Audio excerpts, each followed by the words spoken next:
Jam 1.47 malam, hujan turun tipis. Angin menggesek genting rumahku seperti kuku panjang menyeret seng. Ponselku bergetar. Nomor tak dikenal. Aku tahu kamu sedang butuh uang. Suara pria itu berat, pelan, seolah sudah lama mengawasiku. Aku terdiam. Dia menyebut namaku lengkap tanpa salah satu huruf pun. Aku cuma butuh kamu ikut ke suatu tempat. Saksi saja, 50 juta. Jantungku berdetak lebih cepat. Usahaku bangkrut 2 bulan lalu. Tabungan habis.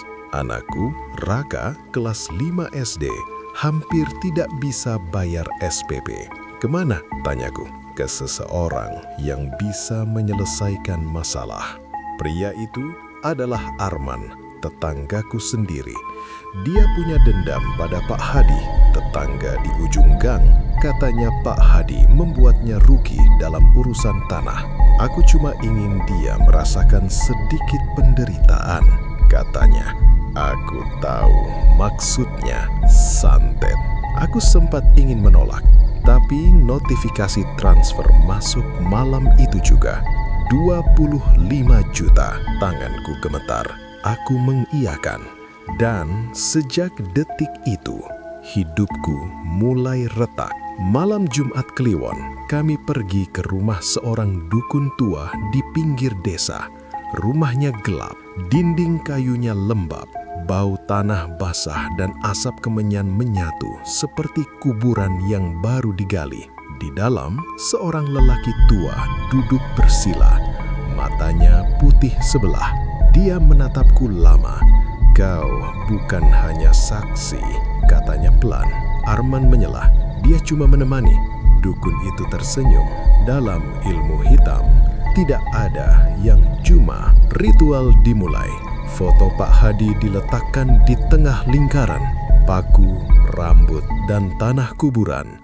Tapi saat mantra dibaca, aku mendengar namaku ikut disebut. Samar, seperti tertiup angin. Aku ingin protes, tapi suaraku seakan hilang. Malam itu, saat pulang, rumah terasa berbeda. Sepi, terlalu sepi. Aku membuka pintu kamar Raka. Dia berdiri menghadap tembok, lampu mati. Raka, dia berbisik pelan.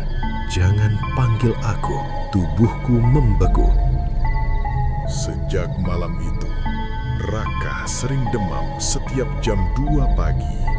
Dokter bilang hanya flu biasa, tapi setiap demamnya datang, jam di dinding selalu berhenti di 2.13. Suatu malam, istriku menjerit. Raka muntah, bukan darah, tapi 3 paku kecil berkarat. Aku hampir pingsan. Paku itu persis seperti yang kulihat di meja ritual. Aku mulai ketakutan. Pak Hadi masih sehat, tapi anakku makin kurus. Matanya cekung, sering menatap sudut ruangan kosong. Ayah, ada yang duduk di situ. Aku menoleh. Kosong, tapi udara di pojok kamar terasa lebih dingin. Aku mendatangi rumah dukun itu lagi. Kosong, rumahnya seperti lama ditinggalkan. Seorang warga berkata, dukun itu sudah meninggal 2 tahun lalu. Darahku terasa mengalir mundur. Kalau begitu, siapa yang kami temui malam itu? Aku bertemu seorang nenek di warung dekat situ. Dia menatapku lama. Kau ikut ritual santet ya? Aku terdiam. Itu bukan santet biasa. Itu santet balik nasib. Siapa yang paling kau cintai akan jadi penyeimbang. Dunia terasa runtuh. Aku pulang dalam keadaan gemetar.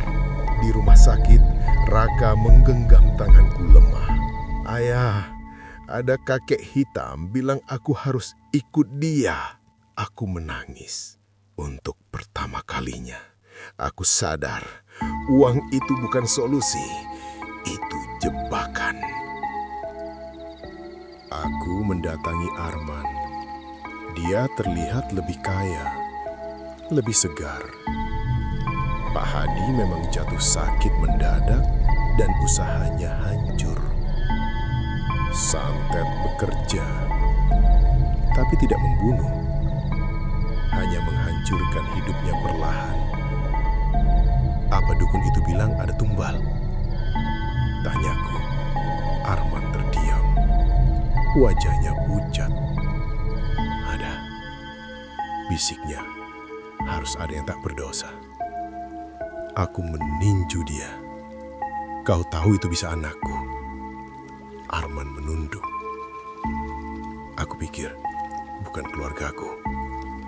Aku hancur. Malam itu aku membakar sisa uang 25 juta di halaman rumah. Aku berlutut.